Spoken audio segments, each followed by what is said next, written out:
Ikalawang mga taga-Tesalonika. Unang kabanata. Si Pablo at si Silvano at si Timoteo sa iglesia ng mga taga-Tesalonika na nasa Diyos na ating Ama at sa Panginoong Hesukristo. Sumainyo nawa ang biyaya at kapayapaang mula sa Diyos Ama at sa Panginoong Hesukristo. Kami ay nararapat, mga kapatid, na mangagpasalamat na lagi sa Diyos dahil sa inyo, gaya ng marapat dahil sa ang inyong pananampalataya ay lumalaking lubha, at ang pag-ibig ng bawat isa sa iba't iba sa inyong lahat ay sumasagana. Anupat kami sa aming sarili ay nangagkakapuri sa inyo sa mga iglesia ng Diyos dahil sa inyong pagtitiis at pananampalataya sa lahat ng mga pag-uusig sa inyo at sa mga kapighatiang inyong tinitiis, na isang tandang hayag ng matuwid na paghukom ng Diyos, upang kayo'y ariing karapat-dapat sa kaharian ng Diyos, na dahil dito'y nangagbabata rin naman kayo.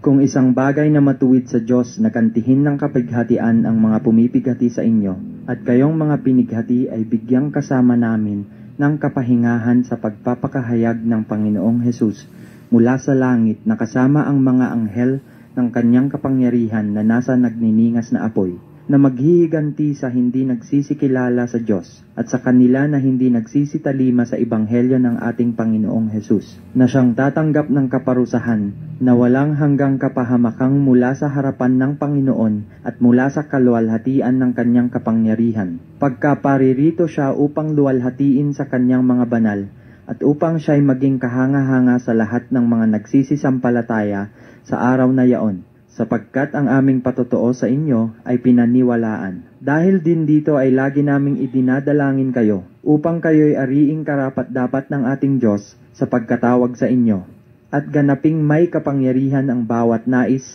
sa kabutihan at gawa ng pananampalataya, upang ang pangalan ng ating Panginoong Hesus ay luwalhatiin sa inyo, at kayo'y sa Kanya, ayon sa biyaya ng ating Diyos at ng Panginoong Hesukristo.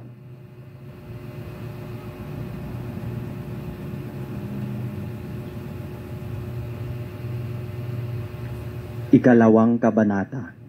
Ngayon aming ipinamamanhik sa inyo, mga kapatid, tungkol sa pagparito ng ating Panginoong Hesukristo at sa ating pagkakatipon sa Kanya, upang wag kayong madaling makilos sa inyong pag-iisip at wag din naman kayong mabagabag, maging sa pamamagitan man ng Espiritu o sa pamamagitan ng salita o sa pamamagitan ng sulat na waring mula sa amin, na wari bagang nalalapit na ang kaarawan ng Panginoon. Huwag kayong padaya kanino man sa anumang paraan, sapagkat ito'y hindi darating maliban nang dumating mula ang pagtaliwakas at mahayag ang taong makasalanan, ang anak ng kapahamakan, na sumasalangsang at nagmamataas laban sa lahat na tinawag na Diyos o sinasamba. Anupat siya'y nauupo sa templo ng Diyos, na siya'y nagtatanyag sa kanyang sarili na tulad sa Diyos.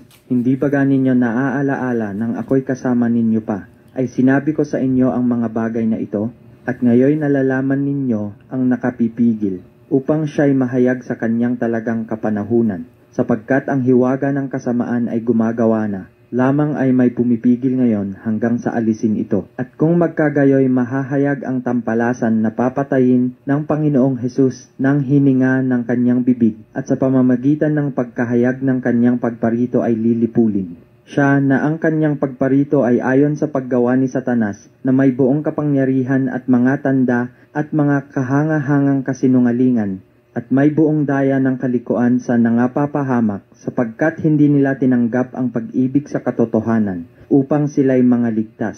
At dahil dito'y ipinadadala sa kanila ng Diyos ang paggawa ng kamalian, upang magsipaniwala sila sa kasinungalingan, upang mga hatulan silang lahat na hindi nagsisisampalataya sa katotohanan, kundi nangalugod sa kalikuan. Ngunit kami ay nararapat magpasalamat sa Diyos dahil sa inyo, mga kapatid na minamahal ng Panginoon, sa pagkakahirang sa inyo ng Diyos buhat ng pasimula sa ikaliligtas sa pagpapabanal ng Espiritu at pananampalataya sa katotohanan. Sa kalagayang ito'y tinawag niya kayo sa pamamagitan ng aming ebanghelyo, upang magkamit ng kaluwalhatian ng ating Panginoong Hesukristo. Kaya nga, mga kapatid, kayo'y magpakatibay at inyong panghawakan ang mga aral na sa inyo'y itinuro, maging sa pamamagitan ng salita o ng aming sulat. Ngayon ang ating Panginoong Hesukristo rin at ang Diyos na ating Ama na sa amin ay umibig at sa amin ay nagbigay ng walang hanggang kaaliwan at mabuting pag-asa sa pamamagitan ng biyaya. Aliwin nawa ang inyong puso at patibayin kayo sa bawat mabuting gawa at salita.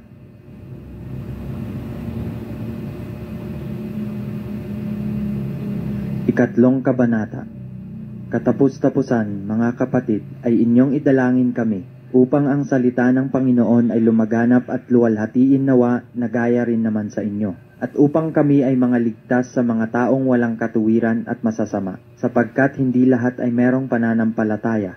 Ngunit tapat ang Panginoon na magpapatibay sa inyo, at sa inyo'y mag-iingat sa masama. At may pagkakatiwala kami sa Panginoon tungkol sa inyo, na inyong ginagawa at gagawin naman ang mga bagay na aming iniuutos, at patnubayan nawa ng Panginoon ang inyong mga puso sa pag-ibig ng Diyos at sa pagtitiis ni Kristo.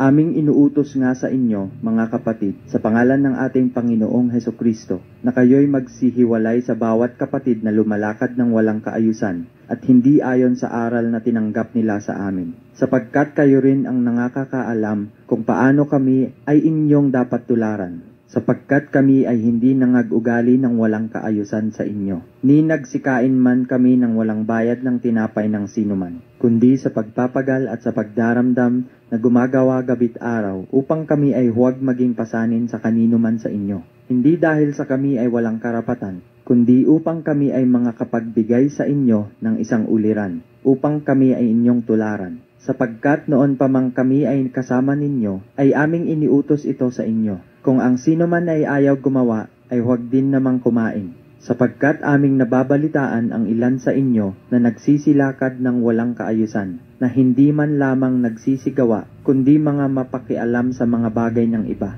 Sa mga gayon nga ay aming iniuutos at ipinamamanhik sa Panginoong Hesukristo na sila'y magsigawang may katahimikan at magsikain ng kanilang sariling tinapay. Ngunit kayo, mga kapatid, huwag kayong mga pagod sa paggawa ng mabuti. At kung ang sino may hindi tumalima sa aming salita sa pamamagitan ng sulat na ito, inyong tandaan ang taong yaon, upang huwag kayong makisama sa kanya nang siya'y mahiya. At gayon may huwag ninyong ariin siyang kaaway, kundi inyo siyang paalalahanan tulad sa kapatid. Ngayon ang Panginoon din ng kapayapaan ay magbigay nawa sa inyo ng kapayapaan sa buong panahon at sa lahat ng paraan. Ang Panginoon ay sumainyo nawang lahat. Ang bati na sinulat ng aking sariling kamay, akong si Pablo, na siyang tanda sa bawat sulat, gayon sumusulat ako. Ang biyaya ng ating Panginoong Hesukristo ay sumainyo nawang lahat.